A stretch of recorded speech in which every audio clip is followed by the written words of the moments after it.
A Case of Identity. Part 1. My dear fellow, said Sherlock Holmes as we sat by the fire in his house at Baker Street. Real life is infinitely stranger than anything we could invent. We would not dare invent things which are commonplace things of life. If we could go out of that window, fly over this great city, gently remove the roofs of houses and look at the peculiar things that are happening, the strange coincidences, the plans, and the wonderful chairs of events, we would discover things much more interesting than in books. But I do not believe it, I answered. The stories in the newspapers are never very interesting. That is because, said Holmes, newspapers always repeat the official reports of magistrates and police reports. You can be certain that there is nothing as unnatural and strange as the commonplace. I know, I replied, that your cases are always very interesting, but let us look at today's newspaper. I picked up the newspaper and began to read an article. It was about a husband who was cruel to his wife. I don't have to read the article, I said, but I'm sure that the man had a girlfriend that he drank and that he began to hit his wife. I'm also sure that there was a sympathetic sister or landlady. You have chosen a bad example, Watson, said Holmes, because I have worked on this case. The man, Mr. Dundas, did not have a girlfriend, and he did not drink, and he did not hit her. Instead, at the end of every meal, he took out his false teeth and threw them at his wife. You must admit that nobody could invent such a story. Do you have any interesting cases now? I asked. Well, I'm working on 10 or 12 cases, but none of them are interesting. They are important. You understand? Without being interesting. I have found that unimportant matters are usually more interesting.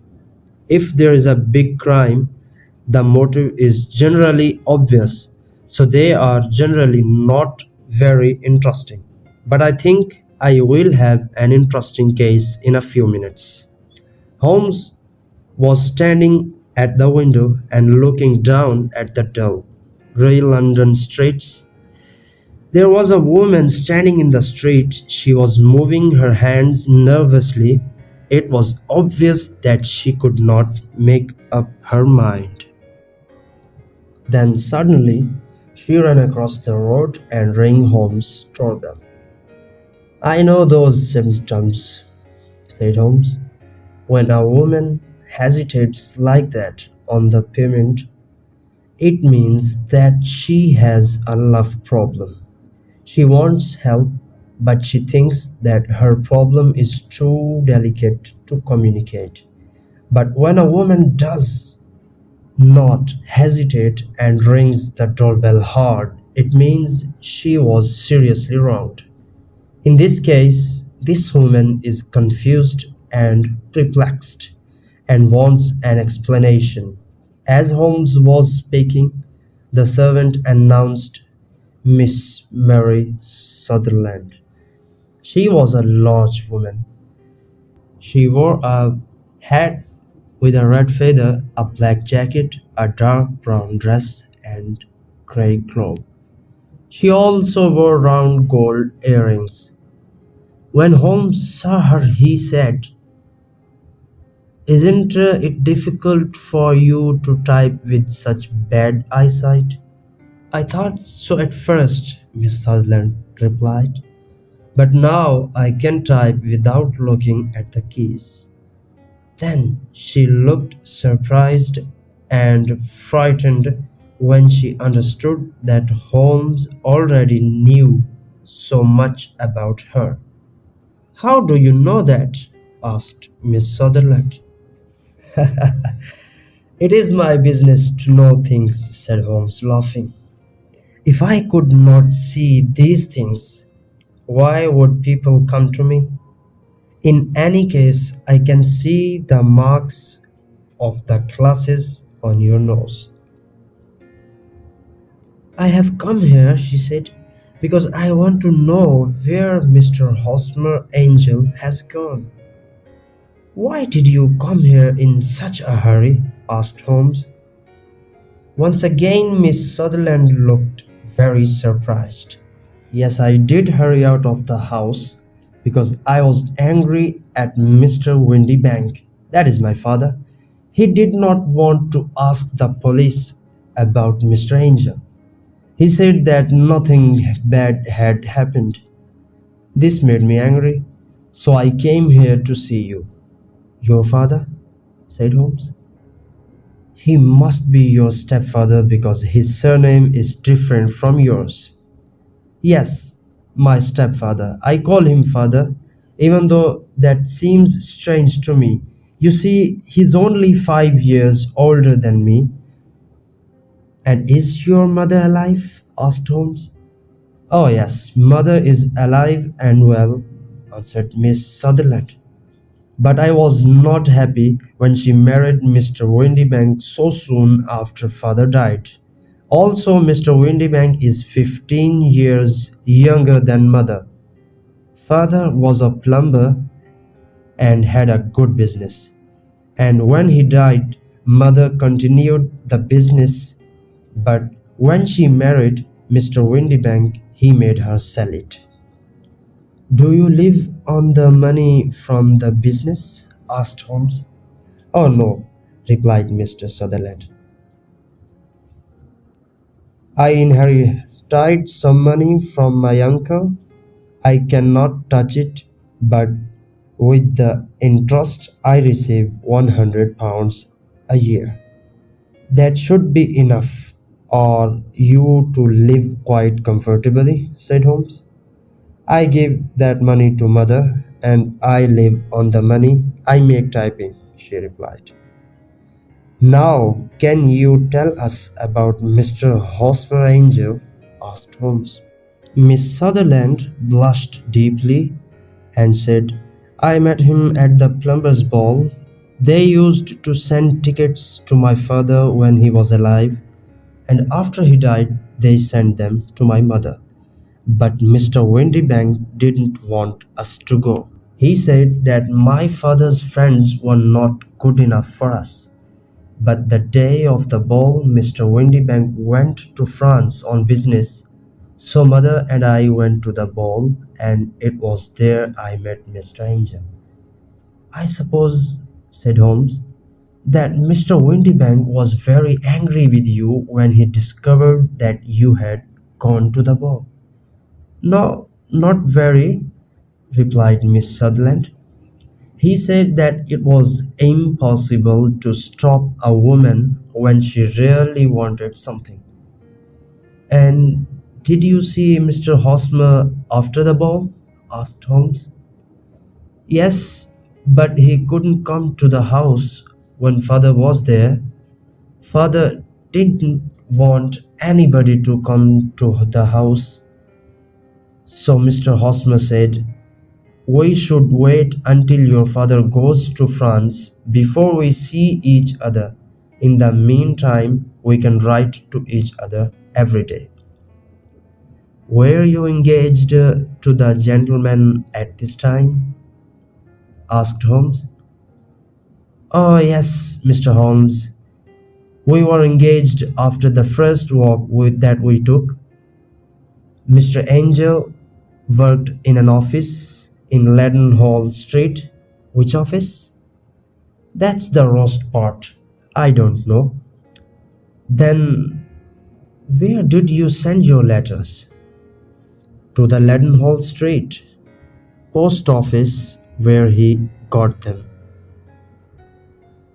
He said to me, I told him that I could type my letters like he did his, but he said a typed letter comes from an impersonal machine and not from you.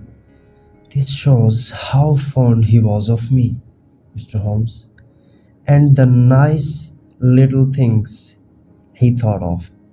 It was most suggestive, said Holmes.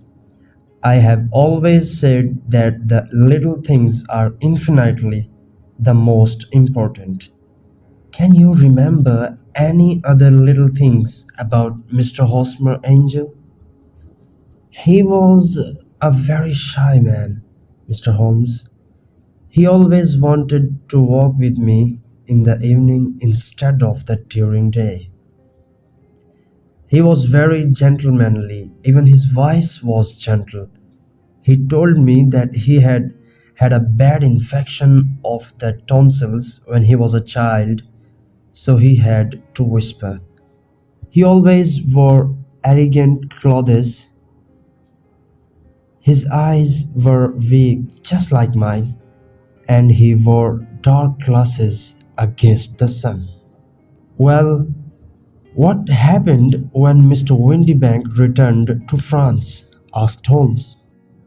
Mr. Angel came to my house and said that we should get married before father returned. He was very serious and said, "Put your hand on the Bible and promise me that you will always love me." Mother agreed with him. Mother liked him from the beginning and liked him even more than I did. When they started talking about our getting married within the week, I asked them if I should ask father first. They said no. I, however, did not want to do anything in secret, so I wrote the father at his office in France. But the letter came back to me on the very day of the wedding.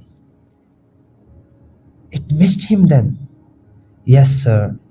He had started back to England just before the letter arrived in France. Ha, that was unfortunate. Your wedding was planned then for the Friday of that week? Was it to be in church? Yes, sir, but very quietly. On the day of the wedding, Hosmer came in a hansom to take mother and me to the church. But since there were two of us, mother and I went in the hansom and Hosmer took a cab. We got to the church first, and when the cab arrived, we waited for him to come out, but he never did. The cabman said that he could not understand what had happened to him. Oh no, sir. Hosmer was too good and kind to leave, so why?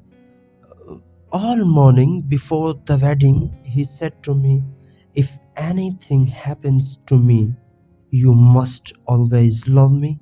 You must wait for me. I will return to you." I thought this very strange to say on the day of our wedding, but his disappearance explains everything. It certainly does, said Holmes. In your opinion, did he know that he was in danger? Yes, I think so. But do you know what the danger was? No, I don't. One more question. How did your mother react? She was angry. And your father? Did you tell him? Yes, he said. Something terrible has happened to Hosmer, but he will return. I agree with my father. Why would Hosmer leave me? After all, there was no money involved. Hosmer did not borrow money from me, and I never put the money which I had inherited in his name. So he did not take my money and leave. Then she pulled out a handkerchief and began to cry. "I will try to solve your problem," said Holmes, "but don't think about it anymore. Forget about Mr. Angel." "Do you think that I will ever see him again?" "No, I'm afraid not." "Then what has happened to him?" "You will leave the question with me.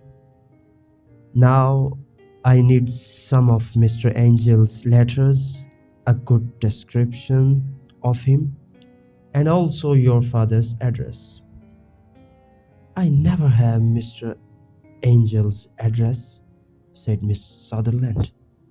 When she had left, I asked Holmes about the case. "The young woman is quite interesting, but her little problem is not very difficult or unusual. Would you mind reading me the description of Hosmer Angel?" I then read it to Holmes. "Missing a gentleman called Hosmer Angel, about 5'7" tall. He is strongly built with black hair, black sideburns, and mustache. He's a little bald in the center. He wears dark glasses and he's got a speech defect. He has got a sallow complexion. He was wearing a black coat, black waistcoat, grey trousers and brown boots. Please contact Miss Sutherland, etc., etc." "That is enough," said Holmes. "Now look at these letters which Hosmer wrote to her. What do you see?" "They are typed," I said. "Not only that, but the signature is typed too.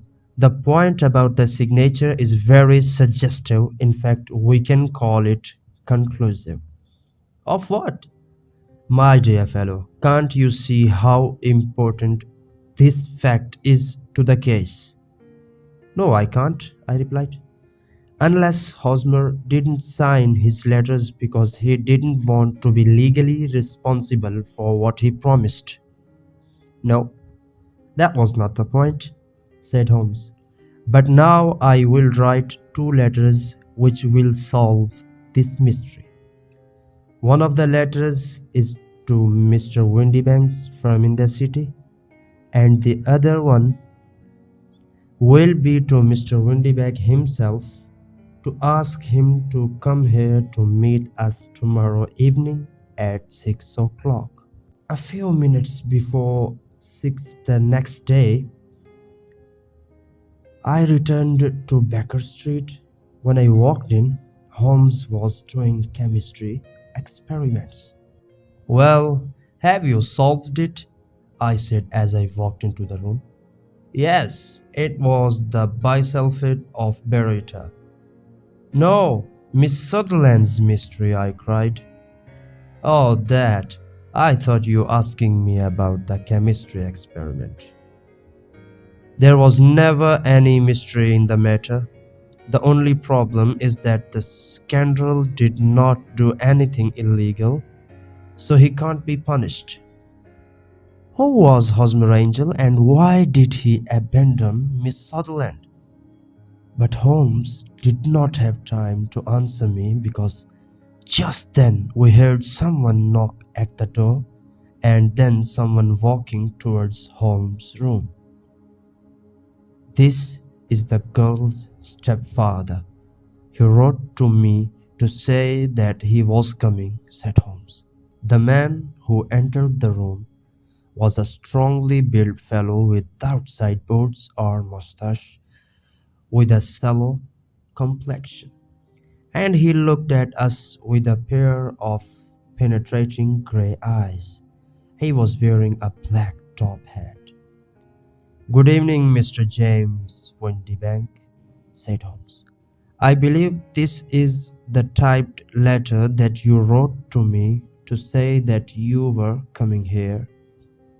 "Yes, sir. I'm sorry that Miss Sutherland has troubled you about this little problem.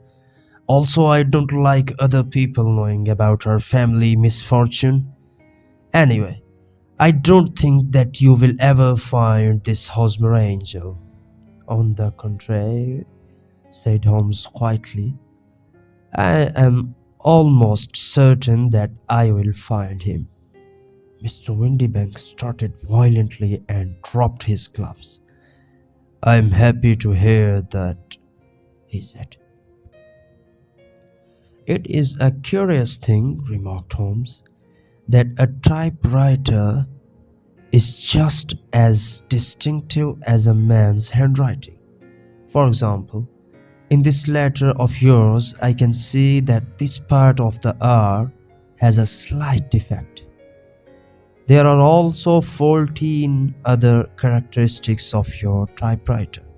We write all the letters in the office with this typewriter, said Mr. Windybank. And now, continued Holmes, I will show you what is really very interesting. In fact, I'm thinking about writing a book on the typewriter and its relation to crime. Mr. Windybank jumped out of his chair and picked up his hat.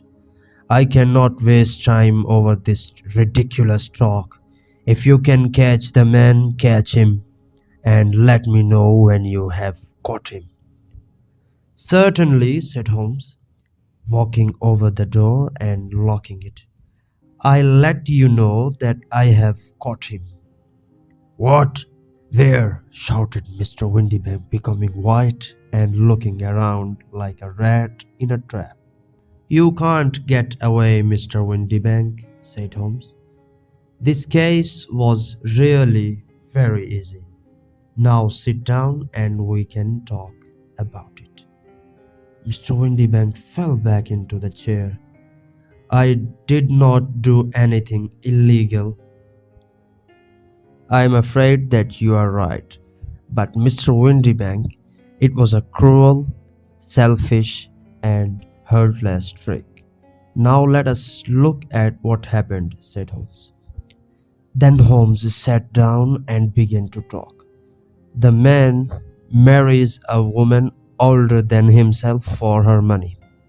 He can also use the money of the daughter as long as the daughter lives with him and the mother. The daughter has a lot of money, so it is important not to lose it. But the daughter is friendly and affectionate, so it is clear that she will soon find a husband. At first, this man tells the daughter that she cannot go out. But this will not solve the problem forever. Then one day, the daughter says that she wants to go to a ball. What does the clever stepfather do then? With the help of the wife, he disguises himself. He wears dark glasses and puts on a fake mustache. Then he changes his voice and speaks very softly. He is even more certain that his plan will work because the girl is short-sighted. Then at the ball, this man keeps away other lovers by becoming the girl's lover himself. It was just a joke at first, groaned Mr. Windybank. We didn't think that the girl would fall in love. Yes, that is probably true, continued Holmes. But the girl really fell in love, and you decided to take the situation to the extreme. You began to see her often, and the mother said that she liked him very much. Then you decided to ask Miss Sutherland to marry you so that she would never again think about other men. But it was difficult for you to pretend to go to France every time Miss Sutherland had to see Mr. Angel. You had to end the situation dramatically. In some way, you had to keep Miss Sutherland from thinking about other men in the future. Therefore, you made her promise on the Bible and you told her that something could happen on the very morning of the wedding. You took her to the church, but obviously you could not marry her. You disappeared by using the old trick of entering one door of a cab and walking out the other. I think this is the chain of events, Mr. Windybank.